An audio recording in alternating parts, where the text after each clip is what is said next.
हमको समझना है पॉपुलेशन ग्रोथ मॉडल्स। ठीक है, बुक ओपन कर लीजिएगा। जैसे पॉपुलेशन में जो ग्रोथ होती है, कैसे कौन कौन से फैक्टर हैं जो ग्रोथ बढ़ाते हैं, जो ग्रोथ घटाते हैं, मैंने आपको लास्ट टाइम बता दिया था। ठीक है, बर्थ रेट क्या करेगा, बढ़ाएगा ग्रोथ रेट को। ठीक है, डेथ रेट डिक्रीज करेगा, इमिग्रेशन और एमिग्रेशन, ये सब था। दो मॉडल दिया है किस तरीके से ग्रोथ होती है। तो पहला जो मॉडल है वो है एक्सपोनेंशियल ग्रोथ, एक्सपोनेंशियल ग्रोथ। ठीक है, और दूसरा क्या पढ़ना है हमको, दूसरा पढ़ना है लॉजिस्टिक ग्रोथ। ठीक है, एक्सपोनेंशियल ग्रोथ को ज्योमेट्रिक ग्रोथ भी बोलते हैं। समझ में आया? एक्सपोनेंशियल का मतलब यह है कि ग्रोथ बहुत रैपिड होना। अगर किसी एरिया में ग्रोथ बहुत तेज हो रही है तो उसको क्या बोलेंगे, एक्सपोनेंशियल। ये ग्रोथ कैसी होती है, रैपिड ग्रोथ होती है, बहुत तेज। तेज का मतलब यह है कि 2 से 4, 4 से 8, 8 से 16, ऐसी डबलिंग होती रहती है। ठीक है, पावर में इस तरीके की ग्रोथ होगी। यहां पर एक खास बात है, फूड एंड स्पेस। स्पेस क्या है, अनलिमिटेड है। अगर फूड और स्पेस, हालांकि नेचर में ऐसा होता नहीं है। ठीक है, फूड और स्पेस अगर मान लीजिए अनलिमिटेड है, फूड रहने की जगह और भोजन अनलिमिटेड है। ठीक है, या कह सकते हैं रिसोर्सेज में कोई रिस्ट्रिक्शन नहीं है, ऐसे भी लिखा हो सकता है। अनरिस्ट्रिक्टेड रिसोर्सेज अगर हैं तो वहां कौन सी ग्रोथ हो रही है, अनरिस्ट्रिक्टेड का मतलब बिना रुकावट वाली। रिसोर्सेज का मतलब होता है संसाधन, भोजन, रहना और खाना, ये संसाधन है हमारे पास। ठीक है, तो फूड और स्पेस अगर अनलिमिटेड है तो ये ग्रोथ होगा। या फिर आप कह सकते हैं अनरिस्ट्रिक्टेड, अनरिस्ट्रिक्टेड रिसोर्सेज हैं। रिसोर्सेज वही होते हैं, फूड और स्पेस। ठीक है, ये रिसोर्सेज हैं। तो ग्रोथ कैसा होगा, एक्सपोनेंशियल ग्रोथ होगी। ठीक है, बहुत तेजी से ग्रो करेगा। लेकिन ये ग्रोथ नेचर में होता नहीं है, ये बहुत थोड़े समय के लिए होता है। ठीक है, अगर कहा जाए ये ग्रोथ होती कहाँ है, रेनी सीजन में जो बैक्टीरियल पॉपुलेशन या फंगस की जो ग्रोथ होती है। बरसात के मौसम के बाद में, बरसात के मौसम जब आता है उस समय क्या है, इन्फेक्शन बहुत तेजी से फैलता है, बीमारियां बहुत तेजी से होती है, क्योंकि बैक्टीरिया, इन्वायरमेंट ऐसा फेवरेबल हो जाता है बैक्टीरिया और फंगस की ग्रोथ के लिए कि बैक्टीरिया और फंगस बहुत तेजी से ग्रो करता है। इंसेक्ट जो है नालियों के आसपास देखेंगे, कीड़े मकोड़े एकदम बनाते रहते हैं, बहुत ज्यादा हो जाते हैं। लेकिन जैसे बारिश का खत्म हो जाती है उसके बाद अचानक वो सभी गायब हो जाएंगे। कहाँ चले जाएंगे, डाई कर जाते हैं, क्योंकि इन्वायरमेंट कैसा हो गया, अनफेवरेबल हो जाता है। तो थोड़े समय के लिए ही फूड और स्पेस अनलिमिटेड होता है। धरती पर ऐसा नहीं है कि भोजन और ये सब अनलिमिटेड है। ठीक है, अगर इसका आप कर्व बनाएंगे, ग्राफ, जो इसकी इक्वेशन क्या है, तो अगर पॉपुलेशन डेंसिटी को दिखाते हैं किससे, एन से शो करते हैं। ठीक है, अगर पॉपुलेशन डेंसिटी टाइम टी पर कितनी है, सॉरी, पॉपुलेशन डेंसिटी इनिशियली शुरुआत में अगर है कितनी, n है। ठीक है, तो टाइम टी पर कितना होगा, टाइम टी पर हो जाएगा nt। ठीक है, हो जाएगा ना।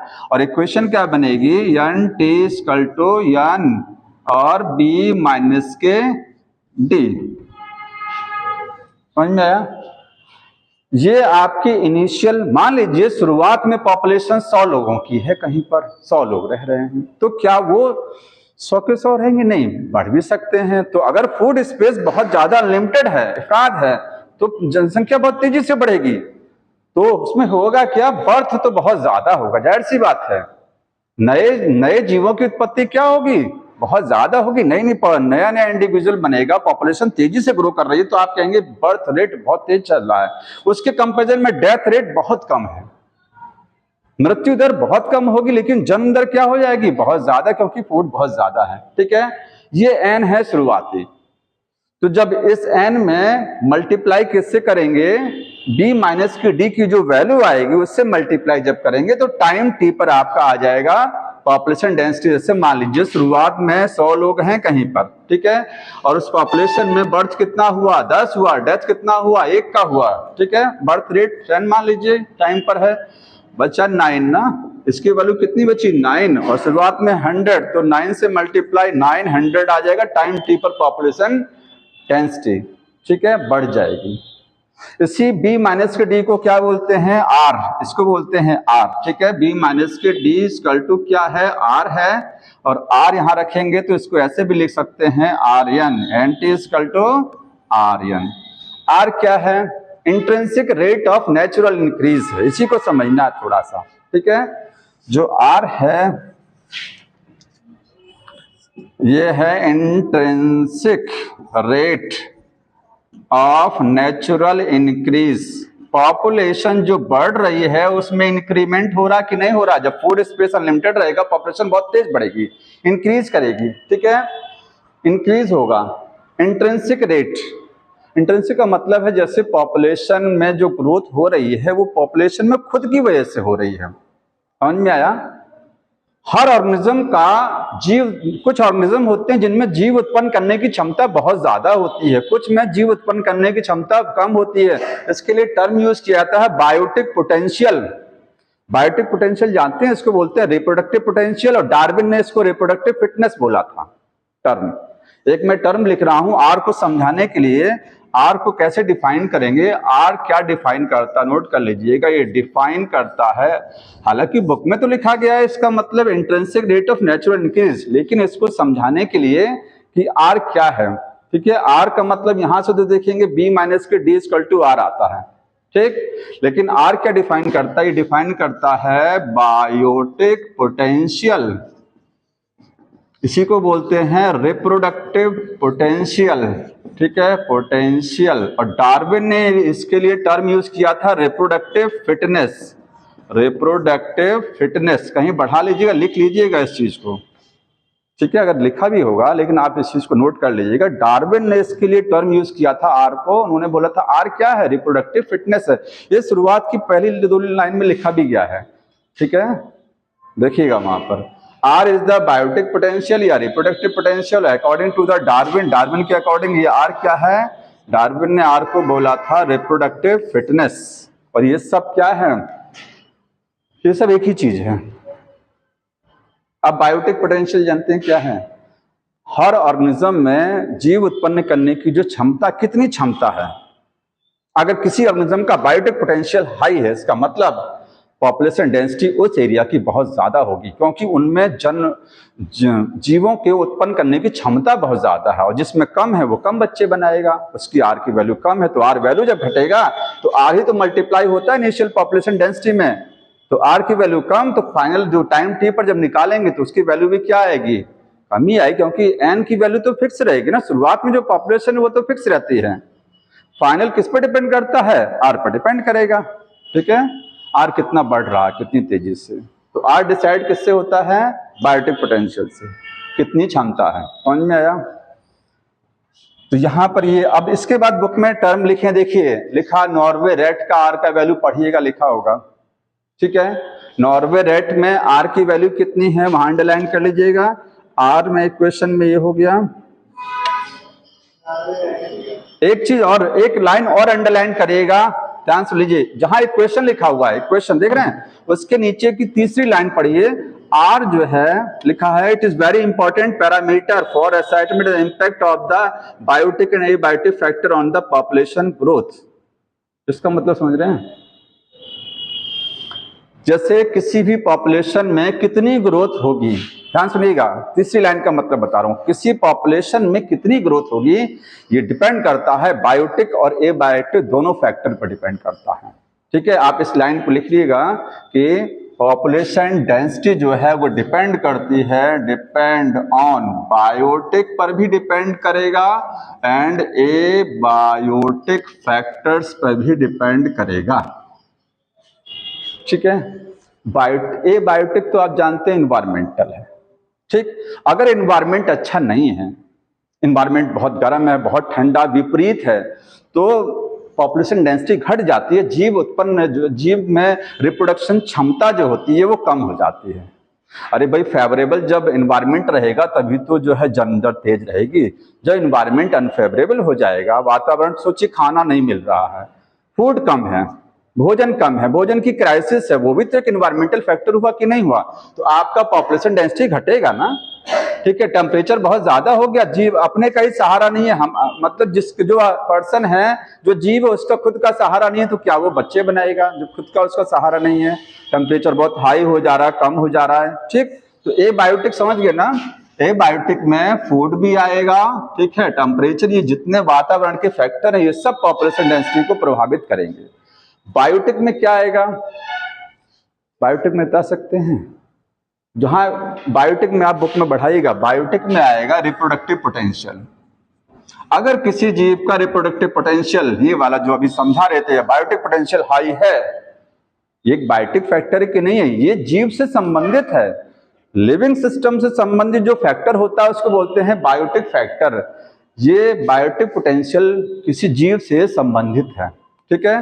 तो इसीलिए एक बायोटिक फैक्टर ये हो गया। दूसरा बताते हैं कि अगर सोचिए प्रीडेशन बहुत ज्यादा है, प्रीडेशन या कंपटीशन, प्रीडेशन बहुत हाई है, कंपटीशन बहुत हाई है, तो बायोटिक पोटेंशियल घटेगा कि बढ़ेगा? सॉरी, ये बायोटिक पोटेंशियल नहीं, ये आपका पॉपुलेशन डेंसिटी घटेगी कि बढ़ेगी? कम हो जाएगा ना, कंपटीशन हाई है, बहुत ज्यादा कंपटीशन है, तो लोग मरेंगे ज्यादा, ठीक है। तो जब डेथ ज्यादा होगी तो जाहिर सी बात है पॉपुलेशन डेंसिटी घटेगी। तो कंपटीशन एक कैसा फैक्टर हुआ? बायोटिक, क्योंकि जीवों के बीच में होता है कंपटीशन। प्रीडेशन बहुत ज्यादा हो रहा है, एक जीव दूसरे को खाता हुआ है, प्रीडेशन बहुत हद से ज्यादा खा के खत्म कर दिया उसने, तो बचे ही नहीं। सोचिए अगर फ्रॉग जो है ग्रासहोपर को खा के खत्म कर देगा तो क्या है, फ्रॉग भी खत्म हो जाएगा एक समय, समझ में आ रहा है? तो प्रीडेशन भी एक लिमिट तक होना चाहिए, कंपटीशन बहुत कम होना चाहिए। अगर ये दोनों चीजें ज्यादा हैं तो पॉपुलेशन डेंसिटी फिर डिस्टर्ब हो जाएगी। तो इन चीजों पर निर्भर करती है पॉपुलेशन डेंसिटी का ही फैक्टर उसकी। बायोटिक भी है और ये आपका स्टेटमेंट में आ सकता है, इसलिए ध्यान रखिएगा, ठीक। इस इक्वेशन को अगर आप लॉग स्केल पर निकालेंगे, लॉग स्केल पर, तो उसकी जो इक्वेशन होती है वो एक बुक में लिखा हुआ है। क्या लिखा हुआ है? एन-टी, यही लिखा ना, बता दीजिए क्या लॉग स्केल पर उन्होंने लिखा कुछ? नहीं वो, हाँ सॉरी, अच्छा ये D N by D T था, ये सॉरी, ये D N by D T था, इसको डी एन लिखिएगा ये, नहीं D N by D T, ठीक है। टाइम टी पर पॉपुलेशन डेंसिटी को लिखते हैं D N by D T, ठीक है। यहाँ है एन टी, शायद यहाँ लिखा है उन्होंने कि N T equal to N naught e की power R T, N naught e की पावर आर टी। अगर लॉग स्केल पर निकालेंगे तो ये इक्वेशन आएगी, और बाकी कौन सी वाली है? D N by D T equal to N B minus K D, ठीक है, या आर एन बोल सकते हैं। समझ में आ रहा है? ये D N by D T equal to R, यहाँ इसकी वैल्यू आर हो जाएगी और आगे क्या है? एन। और लॉग स्केल पर ये फाइनल टाइम टी पर है एन नॉट, क्या यहाँ एन नॉट इनिशियल है और यहाँ इनिशियल क्या है? एन है। ये इनिशियल यहाँ एन है और यहाँ इन्होंने एन नॉट, कोई बात नहीं। ई क्या है? बेस ऑफ नेचुरल लॉगरिथम है, ठीक है। आर क्या है? वो यही आर है, ठीक है, इंट्रिंसिक रेट है। और टी क्या है? टाइम। इसका जो कर्व आता है, इसका कर्व आएगा जे शेप का। कैसा आएगा? जे शेप्ड का कर्व आएगा। आपको एग्जाम्पल भी मैंने बता दिया, रेनी सीजन में बैक्टीरिया, फंगस और इंसेक्ट की जो ग्रोथ होती है वो कौन सी वाली होती है? एक्सपोनेंशियल ग्रोथ होती है, ठीक है। अब दूसरा समझना, देखिए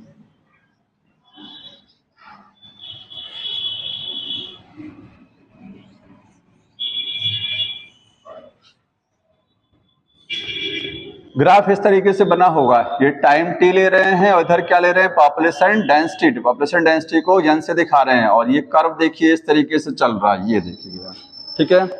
स्टार्टिंग में थोड़ा सा स्लो है, इसके बाद बहुत तेजी से ग्रो किया और एकदम चलता ही जा रहा। तो ये क्या एकदम ऊपर तक चला जाए? कहां तक जाएगा ये कहां तक ग्रो करेगा? अनलिमिटेड है फूड स्पेस, लेकिन ग्रोथ कभी अनलिमिटेड नहीं होती। एक समय आता है ना, हर चीज का एक वक्त होता है। बारिश के मौसम में जब ये ग्रोथ चल रही है, उसके बाद जब मौसम चेंज होगा तुरंत पॉपुलेशन क्रैश होगा और ये फिर डाउन हो जाएगा ग्राफ, ये सीधे नीचे आ जाएगा। सारे बैक्टीरिया, फंगस कम हो जाते हैं, इंसेक्ट क्या हो जाते हैं? कम, ठीक है। दूसरा ग्रोथ कर्व है लॉजिस्टिक ग्रोथ कर्व। इसको थोड़ा सा समझना है, लॉजिस्टिक।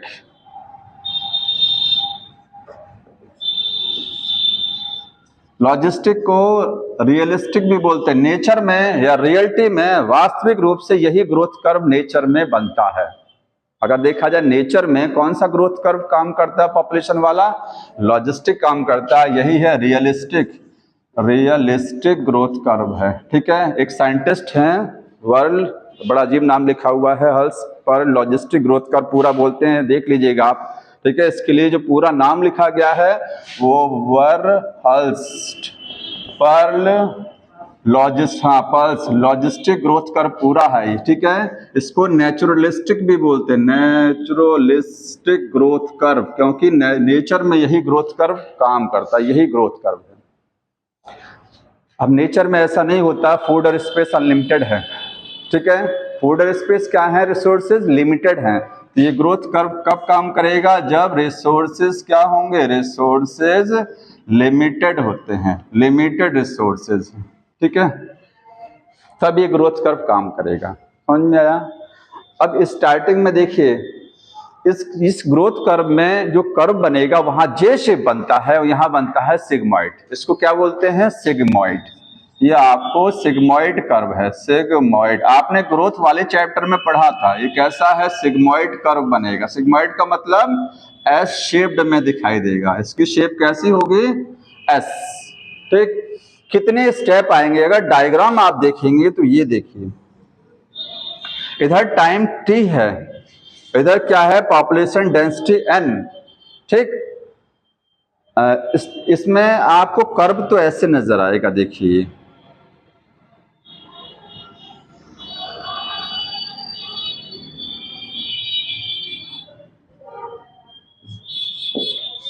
ये कुछ एस मॉडल नजर आ रहा है, कैसे लग रहा है, जो एस लेटर होता है इस तरीके से। ठीक है, कितने फेज हैं पूछे जाता है, इस कर्व में कितनी फेज हैं, कितने अवस्थाएं दिखा रही हैं। तो पहला फेज इसमें यहां से लेकर के देखिए, ये यन, एक चीज देखिए, ग्राफ को जीरो से नहीं उठाते हैं कभी, ग्राफ को जीरो से नहीं उठाया है, थोड़ा सा ऊपर से उठाए, क्योंकि पॉपुलेशन डेंसिटी कभी जीरो नहीं होती है। कुछ ना कुछ तो एक न एक जीव तो रहना चाहिए, आखिर नए जीव को बनाने के लिए पुराना कुछ जीव तो रहना चाहिए धरती पर, तभी तो नया बनेगा किसी एरिया में। तो पॉपुलेशन डेंसिटी एकदम जीरो नहीं रहती है, थोड़ा सा ऊपर से यहां से कर्व उठा है, ये एकदम, ये देखिए लाइन सीधी भी नहीं है, ये लाइन एकदम सीधी भी नहीं, यहां से यहां तक लाइन थोड़ा सा ऐसे उठ रही है, थोड़ा सा, बहुत तेजी से भी नहीं उठ रहा है। ऊपर वाले जो कर्व अभी जे शेप बताया था वहां पर ये बहुत तेजी से उठा था, यहां से लाइन बहुत तेजी से उठी थी, लेकिन यहां ऐसा नहीं है। यहां पर स्टार्टिंग में जो यहां से यहां तक का आप कर्व देख रहे हैं, ये थोड़ा सा इंक्रीज कर रहा है, स्ट्रेट लाइन भी नहीं है, लेकिन स्ट्रेट लाइन से थोड़ा सा ऊपर है।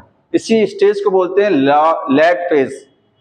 ये क्या है, लैग फेज है। ठीक है, तो कितनी स्टेप आते हैं या फेज, इस कर्व में कितनी फेज मिलेगा, पहला है लैग फेज। लैग फेज जानते हैं क्या है, जैसे मान लीजिए ये पूरा कोई एक ज्योग्राफिकल एरिया है, कोई हैबिटेट है, वहां पर कुछ जीव आए, तो जब आते हैं तो तुरंत रिप्रोडक्शन स्टार्ट नहीं करते हैं, पहले वो अपने आप को एडजस्ट करते हैं नए एनवायरनमेंट में। ठीक है, जैसे आपके घर कोई आता है या आप कहीं जाते हैं तो कोई चाय पानी लेके आया तो तुरंत अटैक नहीं करते हैं, पहले थोड़ा सा माहौल बनाएंगे कि पहले कोई खा ले तो हम इसके बाद स्टार्ट करें। ऐसा होता है ना, एडजस्टमेंट फेज होती है, अपने आप को पहले एडजस्ट। कोई भी जीव है रिप्रोडक्शन तुरंत स्टार्ट नहीं करेगा, पहले वो अपने आप को उस एरिया के अकॉर्डिंग एडजस्ट करेगा कि वो एरिया में हम जिंदा रह पाएंगे कि नहीं रह पाएंगे। अगर हम सरवाइव कर रहे हैं तब आगे की रिप्रोडक्शन करेंगे, अपनी पॉपुलेशन बढ़ाएंगे। यही फेज क्या है, ये एडजस्टमेंट वाली है। टाइम तो बीता, यहां से यहां तक टाइम बीता है, क्योंकि इस पर टाइम चल रहा है। ऊपर पॉपुलेशन डेंसिटी है, जीवों की संख्या है, संख्या तेजी से नहीं बढ़ रही है, बहुत हल्का सा हुआ, लेकिन टाइम तो बीत गया। तो टाइम के रिस्पेक्ट में अगर देखा जाए तो पॉपुलेशन डेंसिटी बहुत ज्यादा नहीं बढ़ रही इसमें। समझ में आ रहा है? इसी को बोलते हैं लैग फेज। लैग फेज में जो ग्रोथ होती है, ग्रोथ का मतलब पॉपुलेशन डेंसिटी से यहाँ पर पीडी है एन, जो ग्रोथ है वो क्या है, वेरी लिटिल है, बहुत कम ग्रोथ है। क्यों ऐसा है, क्योंकि यहाँ पर एडजस्टमेंट हो रहा है, एडजस्टमेंट, एडेप्टेशन चल रहा है। अभी खेत में बीज बोते हैं, पहले तो पौधा बीज जर्मिनेट करेगा, तुरंत जर्मिनेट नहीं करता ना, पहले अपने आप को उसके अकॉर्डिंग एडजस्ट करता है, फिर वो जर्मिनेट करेगा, बड़ा होगा, तब जाकर के रिप्रोड्यूस करेगा। ये लैग फेज यही दिखाती है कि पॉपुलेशन डेंसिटी किसी एरिया पर तुरंत नहीं बढ़ती है, ठीक है, पहले थोड़ा सा वो एडजस्ट करती है टाइम। फिर इसके बाद क्या होता है, सेकंड फेज है, बहुत तेजी से अब बढ़ेगा, एडजस्ट हो गया ना, बहुत तेजी से बढ़ेगा। यहां से कर्व देखिए, यहां तक जो जा रहा है बहुत तेजी से बढ़ रहा है, ये देखिए, और एकदम अचानक उठ गया, कर्व उठ गया ना, ये पॉपुलेशन डेंसिटी एकदम बहुत तेजी से बढ़ गई। ये है फेज ऑफ पॉजिटिव एक्सेलरेशन, इसी को लॉग फेज बोलते हैं। तो दूसरा है, बुक ने लॉग नहीं लिखा होगा, शायद लिखा लॉग फेज है, इसी को बोलेंगे phase of positive acceleration, positive acceleration. भाई एक्सेलरेशन नेगेटिव भी हो सकता है, नहीं हो सकता है, ठीक है।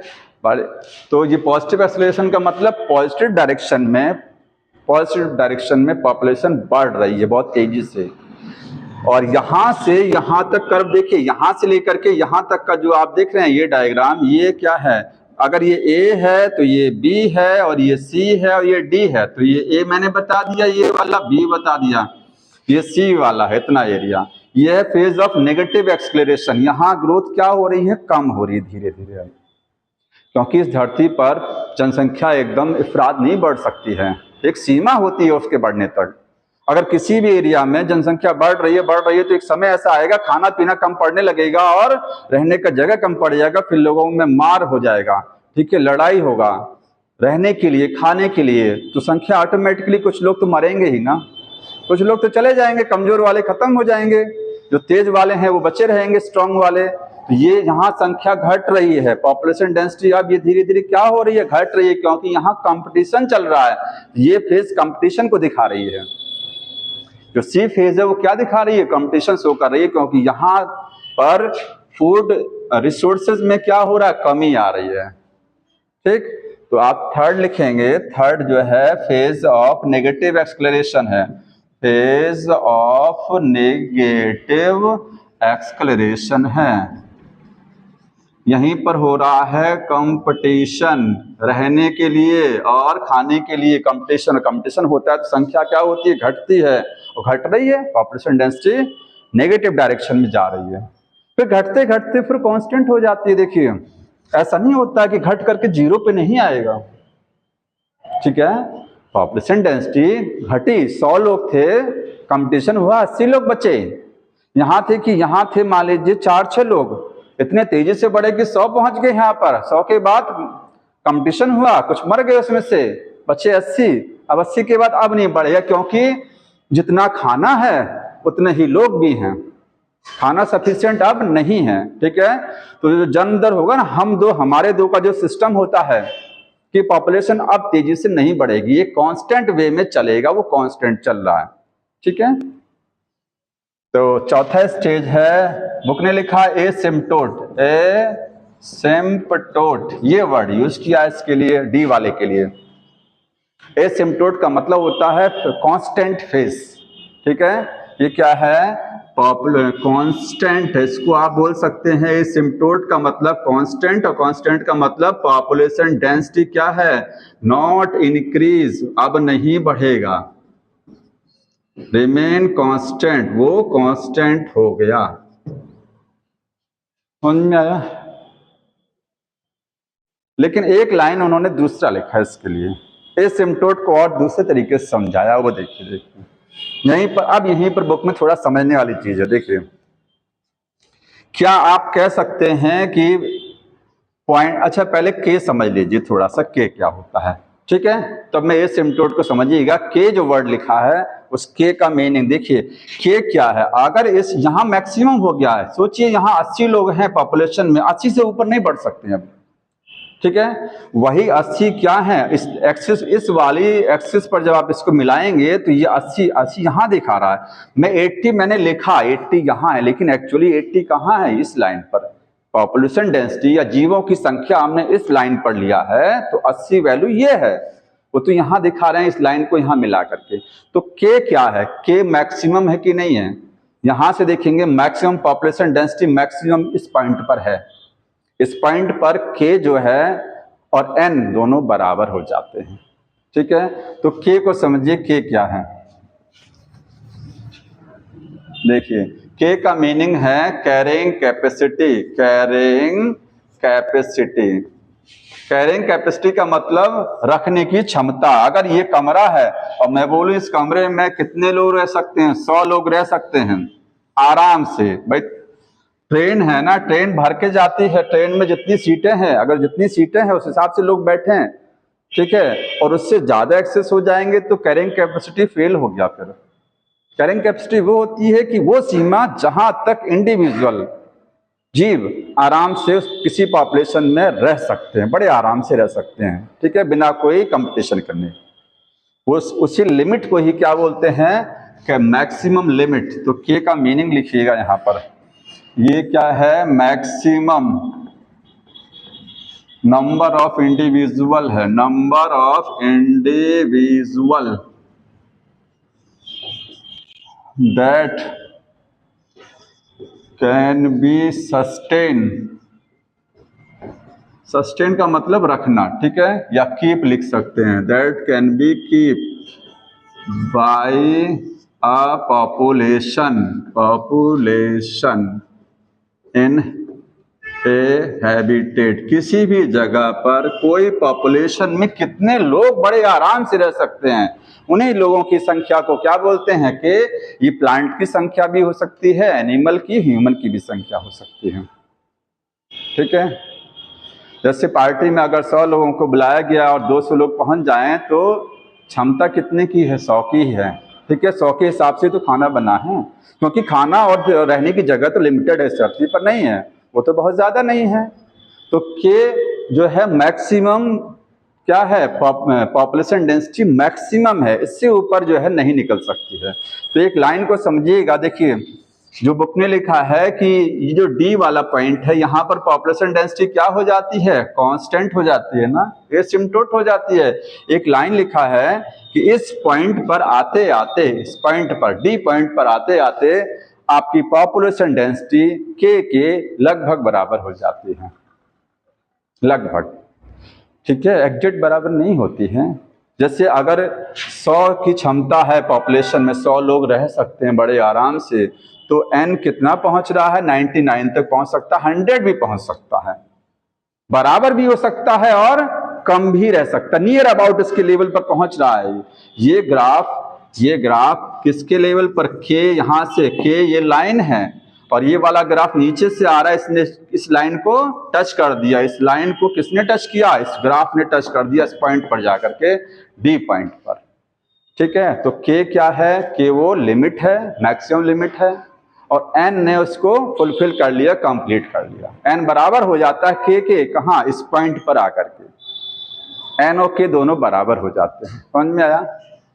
अब एक चीज समझिए, आपके के की वैल्यू एन के बराबर हो सकती है, या ऐसे एन की वैल्यू पॉपुलेशन डेंसिटी के बराबर हो सकती है कि नहीं, हो सकती है ना भाई। एन पॉपुलेशन डेंसिटी है, के मैक्सिमम लिमिट है, अगर 100 लोगों की क्षमता है तो 100 लोग तो आ सकते हैं ना, बड़े आराम से कमरे में रह सकते हैं। ठीक है, क्योंकि 100 लोग बड़े आराम से, उसकी क्षमता ही 100 लोगों की मैक्सिमम है, उससे ऊपर नहीं रह सकते। तो के जो एन है वो मैक्सिमम लिमिट जो है, उस लिमिट को पूरा कर सकता है, वहां तक पहुंच सकती है। ठीक है, समझ में आ रहा है ना पीछे। लेकिन एन की वैल्यू कभी भी नेवर एक्सीड देन के से कभी ऊपर नहीं निकल सकता है। ये चीज समझती, यही लाइन इंपॉर्टेंट है यहाँ पर। इसी पर क्वेश्चन आता है कि एन क्या कभी के से ऊपर निकल सकता, कभी नहीं। ये एन, ये कर्व कभी इस लाइन को ऊपर क्रॉस नहीं कर सकता ना। एन क्या है, पॉपुलेशन डेंसिटी है, इस कर्व में जो चल रही है, तो ये एन की वैल्यू क्षमता से, अरे जितनी क्षमता है उससे ज्यादा इंडिविजुअल कहीं रह नहीं सकते हैं आराम से। अगर रहेंगे तो कंपटीशन होगा, और कंपटीशन होगा तो फिर संख्या और घटेगी, नहीं घटेगी। तो लिमिट से ऊपर तो कोई रह ही नहीं सकता, जितने लिमिट है वहां तक बड़े आराम से रह सकते हैं, उसके ऊपर वो रह नहीं सकते, क्योंकि इस धरती पर फूड और स्पेस क्या है, लिमिटेड है, खाना और रहना।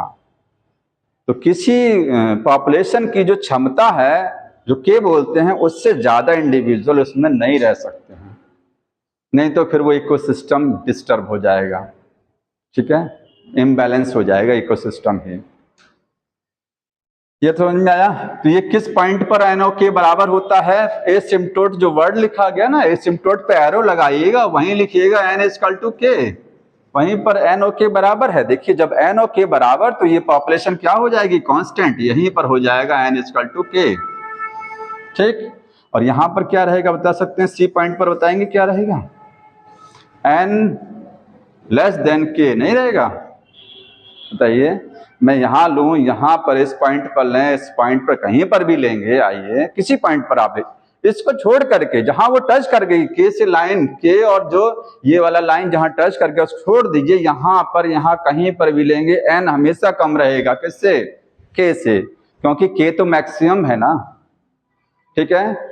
अब एक ग्राफ नीचे आ रहा है तो यहां पर किसी पॉइंट को आप देखेंगे तो एन यहां कम रहेगा के कंपैरिजन में, क्योंकि के और एन यहां बराबर होते हैं, ठीक है। एक पॉइंट ये है, इस एरिया को देख रहे हैं, ये वाला इतना एरिया देखिए। अगर अब देखिए इसमें दो केस हैं। पहला केस देखिए, अब इस चीज को नोट करिएगा, बुक ने नहीं दिया इसको ज्यादा। केस 1, अगर मान लीजिए एक केस ऐसा है, इधर देख लो जी, कि पॉपुलेशन डेंसिटी जिसको आप बोलते हैं एन, वो बहुत कम है, के कंपैरिजन में बहुत कम है। बताइए इस ग्राफ में पॉपुलेशन डेंसिटी एकदम मिनिमम कहां दिख रही है आपको? के तो भाई ठीक है, के तो इतना है, ठीक है, के कभी घटता नहीं है, के तो फिक्स रहता है। पॉपुलेशन डेंसिटी एन की वैल्यू सबसे कम कहां दिख रही है? यहाँ कहीं आएगी ना, ये ए पॉइंट पर आएगी ना सबसे, यहाँ और ज्यादा, यहाँ और ज्यादा, यहाँ और बढ़ रही है धीरे, यहाँ सबसे कम है। तो अगर आप इनिशियल इस कर्व, ये जो कर्व बना है, इस कर्व को अगर आप शुरुआती स्टेप को देखेंगे, शुरुआती स्टेप तो यही तो है ना, शुरुआती स्टेप में देखेंगे तो यहां पर n की वैल्यू बहुत कम होती है के कंपैरिजन में, क्योंकि k तो मैक्सिमम है और n की वैल्यू इतनी है, कम है, ठीक। तो अगर केस 1 में n की वैल्यू बहुत कम हो जाए के कंपैरिजन में, जो कि कहां दिखता है? ए पॉइंट पर। ये कैसा मिलेगा? एट ए पॉइंट। ए पॉइंट का मतलब जब ये ग्राफ उठना चालू कर रहा है, शुरुआती दौर का कर्व है, ठीक है, इनिशियल स्टेज ऑफ कर्व जिसको बोलते हैं, ठीक है। क्या लिखेंगे? Initial stage of curve, curve की शुरुआती स्टेज जो है। तो आप जो फॉर्मूला आपका है कौन सा वाला? gn बाई डी टी, यही है ना, gn by D T equal to N, sorry R है और एन है, नहीं ये नहीं है, सॉरी, इसके लिए पहले आप इक्वेशन देखते हैं। इसका इक्वेशन समझिए, इस कर्व का इक्वेशन क्या है? इस कर्व का इक्वेशन ये है, देखिए क्या लिखा, पढ़ के बता दो जी थोड़ा सा, मैथमेटिक्स है। इक्वेशन इसकी लिखी गई होगी आर एन के माइनस के एन अपॉन के, ये लिखा ना, आर और एन के माइनस के एन अपॉन के, ये लिखा गया है। ये किसकी इक्वेशन? इसको रटना पड़ेगा, क्योंकि पिछले वाले की इक्वेशन तो वो थी, अभी जो मैं लिख रहा था इस वाले कर्व की, इस कर्व की इक्वेशन ये है, ठीक है। आर एन, भाई यहां तक तो पिछला वाला है, dn by D T equal to R N पिछले वाले में थी, यहां क्या नया आया? ये आया ना, के माइनस के एन अपॉन के, यही तो नया आया है, ठीक है। यही इस इतने को बोलते हैं इन्वायरमेंटल रेजिस्टेंस। सर्कल बना के लिखिएगा, ये क्या है? Environmental resistance. अगर एनवायरमेंट में कुछ डिस्टरबेंस हुआ किसी भी प्रकार का, तो पॉपुलेशन डेंसिटी तुरंत घट जाएगी या बढ़ जाएगी। यही क्या है? एनवायरमेंटल रेजिस्टेंस है। इसी फॉर्मूले में अगर सोचिए कि मान लीजिए एन पॉपुलेशन डेंसिटी बहुत कम है, जो कि आपको पॉइंट ए पर दिखाई दे रहा है, के कंपैरिजन में बहुत कम है, तो क्या एन को नेग्लेक्ट किया जा सकता है ना? एन को हम जीरो कर सकते नहीं, बहुत इतना कम है कि उसको निगलेक्ट कर सकते हैं, तो एन को जीरो लिखा जा सकता है, ठीक है। मतलब इसको आप निगलेक्ट कर सकते हैं क्योंकि बहुत कम है, तो निगलेक्ट करिए, इस इक्वेशन में लगा दीजिए, देखिए क्या आएगा, वो आ जाएगा dn by D T equal to R आएगा, ठीक है, आर, और n लिखा रहेगा यहाँ पर k, और n के प्लेस पर रख देंगे जीरो अपॉन k, आएगा ना, और k माइनस के जीरो क्या हो जाएगा? k, बचेगा के, तो मैं इसको डायरेक्ट देखिए आर एन और के अपॉन के बचेगा ब्रैकेट में, और ये हो गया D N by D T, और के से के कैंसिल हो जाएगा, तो D N by D T equal to क्या आ जाएगा आर एन। ये कौन सा वाला कर्व आ गया अभी, पहला वाला। अगर पॉपुलेशन डेंसिटी इतनी कम होती है कि इसको जीरो करना पड़ जाए, ठीक है, क्योंकि जीरो करना पड़ेगा, नेगलेक्ट मानेंगे, तो ये जो आपका ये जो कर्व है लॉजिस्टिक ग्रोथ कर्व, ये किसकी तरीके से काम करेगा, ये एक्सपोनेंशियल की तरीके से काम करेगा। फिर वो एक्सपोनेंशियल मान लिया जाएगा, क्योंकि इतने एरिया में इतने एरिया को अगर आप देखिए दोनों में सेम है कि नहीं, ये वाला एरिया इस वाले कर्व में, ये वाला एरिया इस वाले कर्व में, ये वाला एरिया सेम तो है कि नहीं है, सेम है ना। जे शेप कर्व में ये इनिशियल एरिया को आप देखिए, और इस वाले में सिग्मॉइड वाले में इनिशियल एरिया को देखिए, सेम है। तो जब पॉपुलेशन डेंसिटी बहुत कम रहती है तो सिग्मॉइड कर्व किसकी तरह से काम करता है, एक्सपोनेंशियल की तरीके से। तो इसको लिख लीजिएगा यहाँ पर, logistic growth curve behave like exponential curve, ठीक है। बढ़ा लीजिएगा इस लाइन को थोड़ा सा,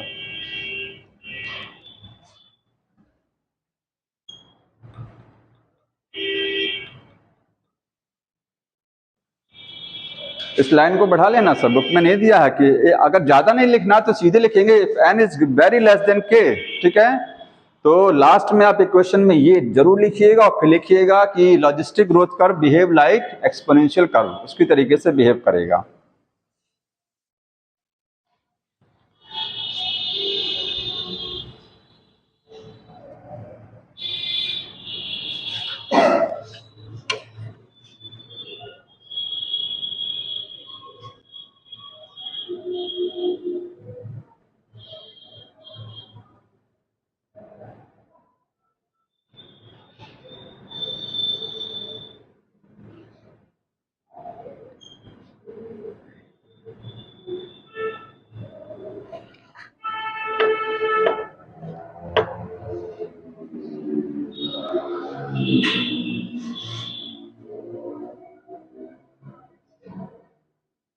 हो गया,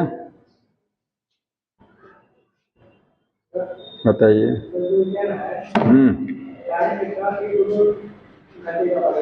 क्या कह रहे हैं,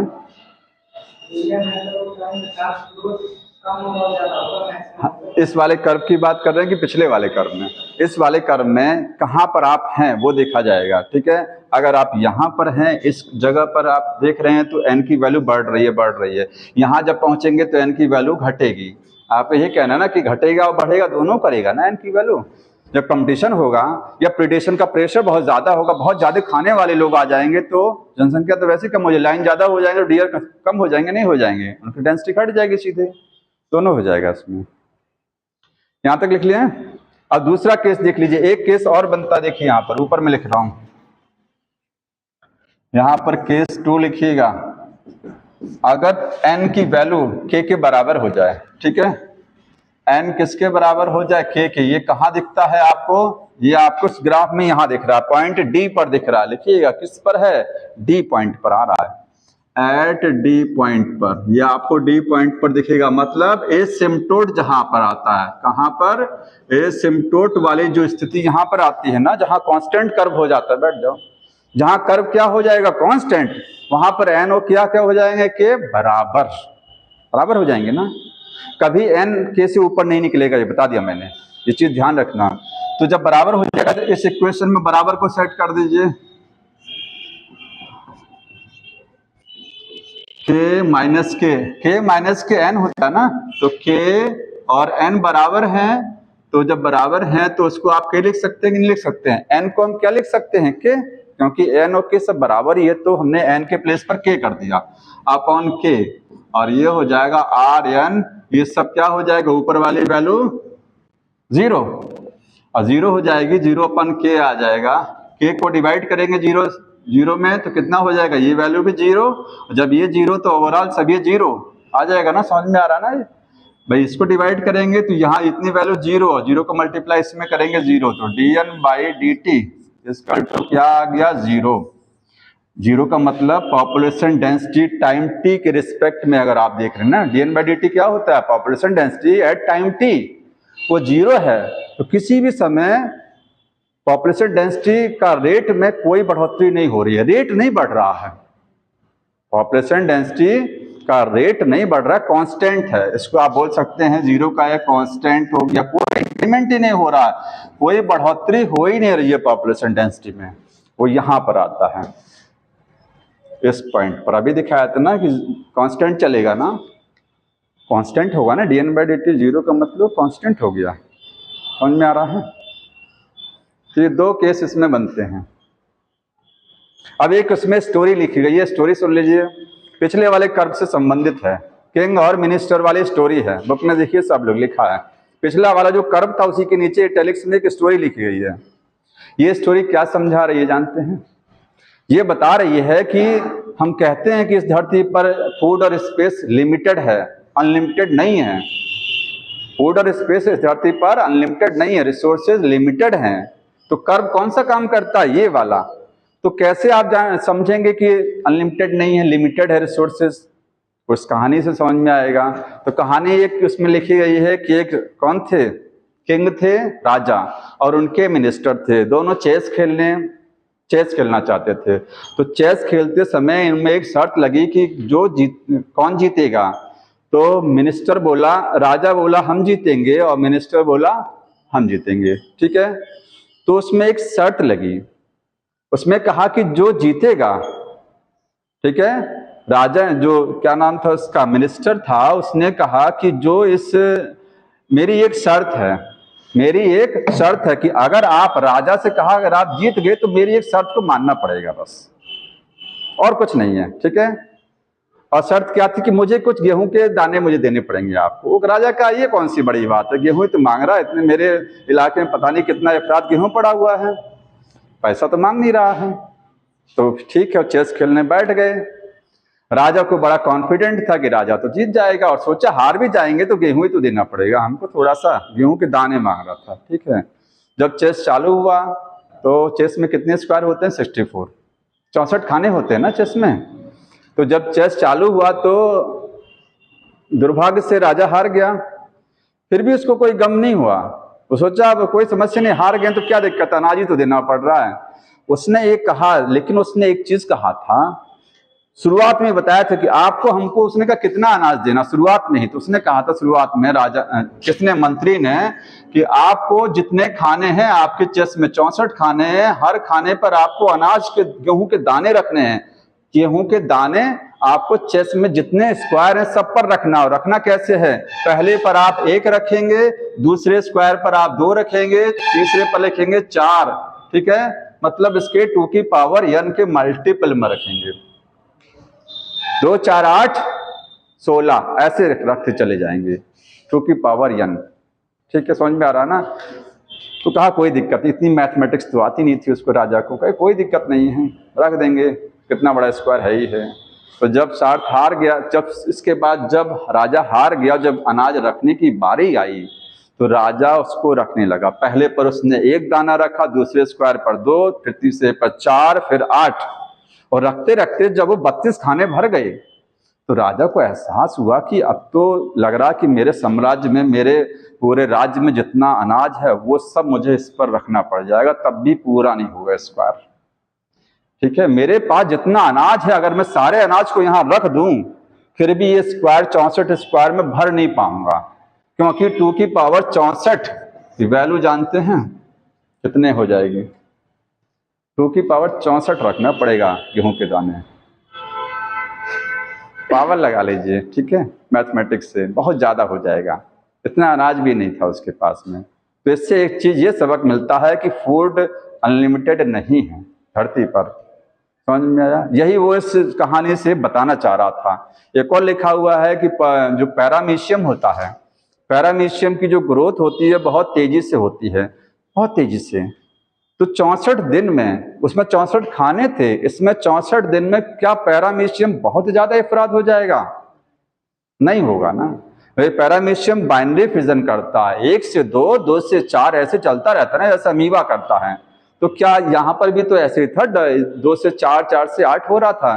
तो क्या 64 दिन में पैरामीशियम पूरी धरती पर समा जाएंगे? नहीं, ठीक है, क्योंकि फूड स्पेस लिमिटेड नहीं है, सॉरी अनलिमिटेड नहीं है, लिमिटेड है, ज्यादा नहीं है। ये इस चीज को दर्शा रहा है, समझ में आया?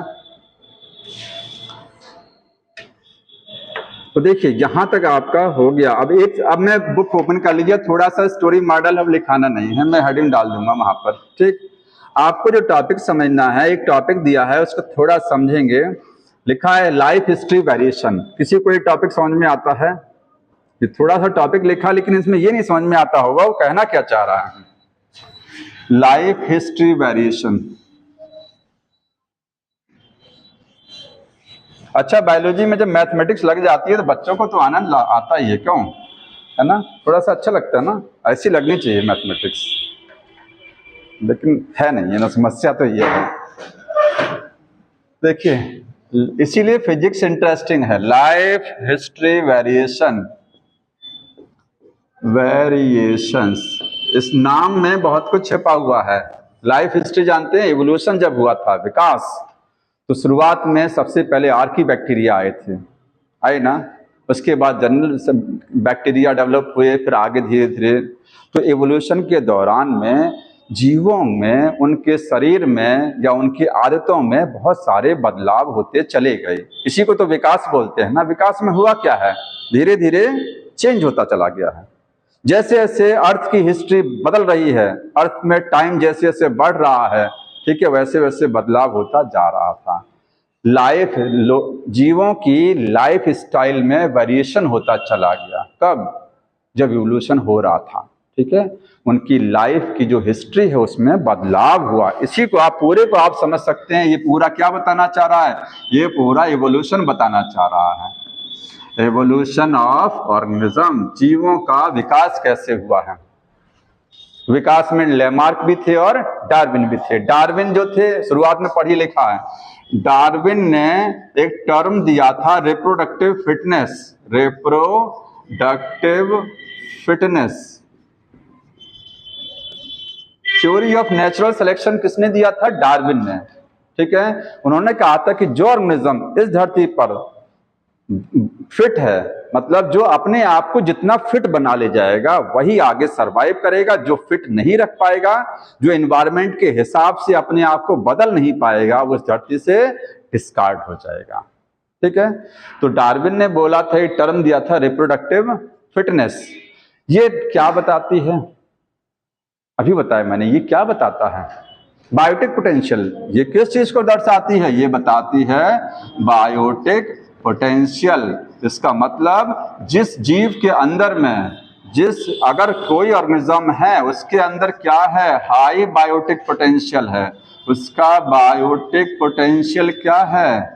पोटेंशियल उसका हाई है। किसी भी जीव का अगर बायोटिक पोटेंशियल बहुत अच्छा है, जन्म दर, जीव की उत्पन्न करने की क्षमता अच्छी है, तो सोचिए एक ऑर्गेनिज्म है ए, वो 50 बच्चे बना रहा है, और दूसरा ऑर्गेनिज्म बी है, वो 10 बच्चे बना रहा है। किस में सर्वाइवल का चांस ज्यादा है? ए वाले में। अरे 50 बच्चे बनाया है ना, तो कुछ मर जाएंगे, जो इन्वायरमेंट में अपने आप को झेल नहीं पाएंगे वो मर जाएंगे। डार्विन की थ्योरी ही कहती है।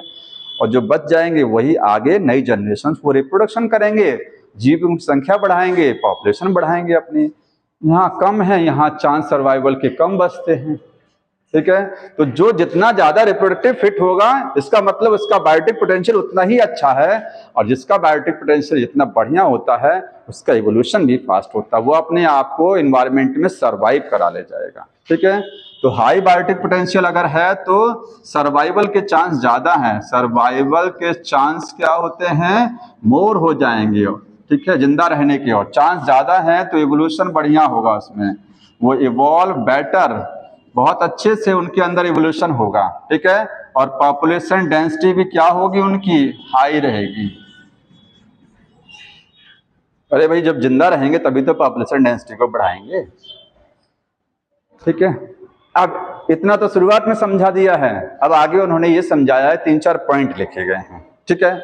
उस पॉइंट में ये बताया गया है कि कुछ जीव ऐसे होते हैं, आप लिस्ट में अंडरलाइन कर लीजिएगा, सम ऑर्गेनिज्म, कुछ ऑर्गेनिज्म हमारे पास ऐसे हैं, जैसे बैम्बू हो गया, एक और नाम लिखा है बताइए, साल्मन फिश है ना, हाँ साल्मन फिश मछली है, साल्मन फिश, ये दोनों जीवन में एक ही बार रिप्रोडक्शन करते हैं, उसके बाद मर जाते हैं।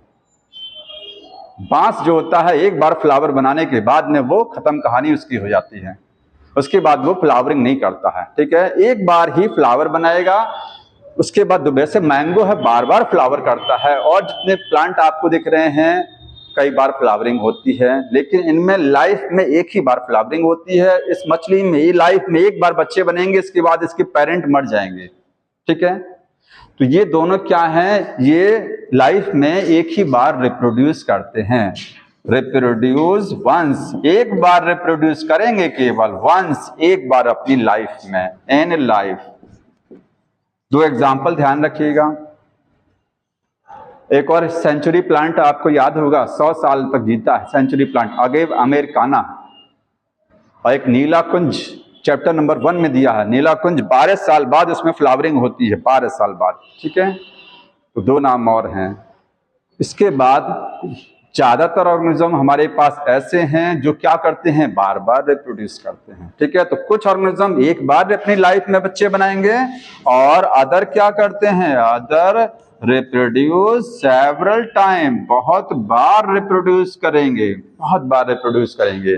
जैसे एग्जाम्पल क्या हो गया, बर्ड्स हो गया और मैमल्स, ये सब बार बार रिप्रोड्यूस करते हैं। दो ही लिखा है, क्या और नहीं हो सकते हैं? क्या मेढक रिप्रोड्यूस नहीं करता जीवन में, एक ही बार करता? नहीं, मछलियां नहीं करती, करती हैं। वो उन्होंने दो लिख दिया है अपने मन से, कोई बात नहीं है। ऐसा नहीं होता है कि बर्ड्स और मैमल्स के अलावा और कोई जीवन में अपने बार बार बच्चे नहीं बनाता, बहुत लोग हैं। तो लिखा है इन्होंने एग्जाम्पल केवल समझाने के लिए। ठीक है, एक का याद रखना है आपको, जो एक बार रिप्रोड्यूस करता लाइफ में। समझ में आ रहा है? अब यहां से देखिए, दो चीजें और लिखा है, अभी इसका लास्ट में क्लियर समझ में आएगा। दो पॉइंट समझ में आ गया। ठीक है, दो तीसरा पॉइंट क्या है, कुछ ऑर्गेनिज्म ऐसे होते हैं जो बार बार रिप्रोड्यूस करते हैं, उनकी बात कर रहे हैं कि वो बड़े लार्ज साइज के, उनके बच्चे का जो साइज होता है बच्चों का, अरे खुद ही बड़े हैं तो बच्चों का साइज तो बड़ा होगा ही। जैसे हाथी है तो हाथी के बच्चे जो बनेंगे वो बाद में बड़े हो जाएंगे कि नहीं होंगे? तो कुछ जीव ऐसे होते हैं कि जो कम संख्या में बच्चे बनाते हैं लेकिन बच्चों का साइज बहुत बड़ा होता है, मतलब बाद में बड़े हो जाते हैं। ठीक है, लार्ज साइज ऑफ ऑफस्प्रिंग बनाएंगे, और लेकिन नंबर क्या रहेगा, कम। अब सोचिए बैक्टीरिया है, ठीक है, या बहुत जीव ऐसे होते हैं कि जो एक बार में बहुत सारे बच्चे बना देते हैं, लेकिन बच्चों का साइज क्या होता है, छोटा छोटा होता है। तो अगर छोटे साइज के बच्चे हैं ज्यादा बनेंगे, बड़े साइज के हैं तो कम बनेंगे। वही दो बातें लिखी गई हैं। ठीक है, सम ऑर्गेनिज्म क्या करते हैं, कुछ ऑर्गेनिज्म जो है लार्ज साइज के बच्चे बनाएंगे, ऑफस्प्रिंग बोलेंगे उसको, ऑफस्प्रिंग। बट नंबर क्या रहेगा, नंबर उनका लेस रहेगा। ठीक है, और अगला चौथा केस लिखा गया है, कुछ ऑर्गेनिज्म ऐसे होते हैं जो स्मॉल साइज के ऑफस्प्रिंग बनाएंगे, छोटे छोटे बच्चे बनेंगे, लेकिन मोर इन नंबर, संख्या में क्या रहेंगे, ज्यादा रहेंगे। अब एक क्वेश्चन पूछा गया, देखिए क्या लिखा है। ठीक है, 4 पॉइंट समझाने के बाद में एक क्वेश्चन उन्होंने पूछा है इस बुक में। देखिए वो क्वेश्चन ये लिखा गया है, कहाँ गया जी, बता रहा हूँ,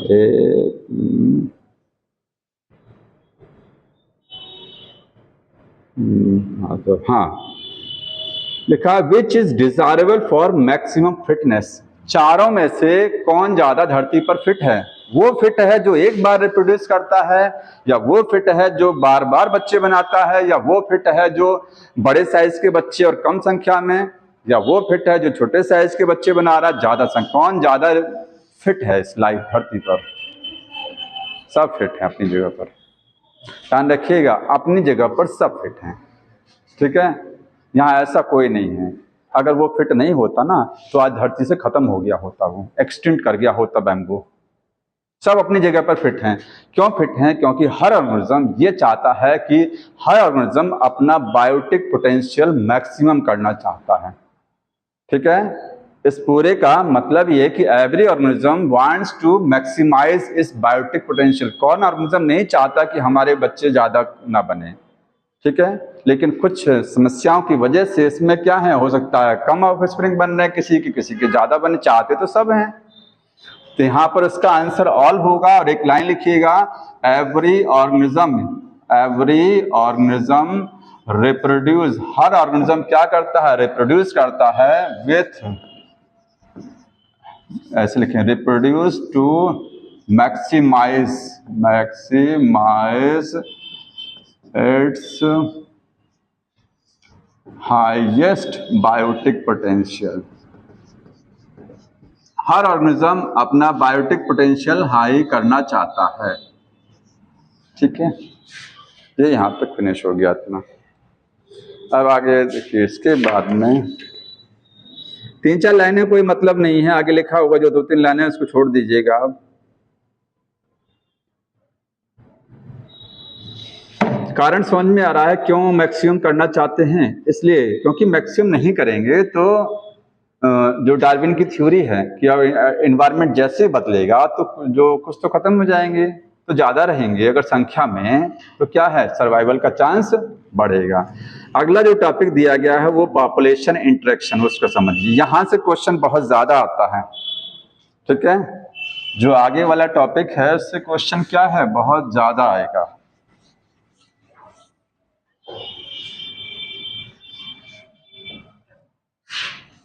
देखिए, पॉपुलेशन इंटरेक्शन,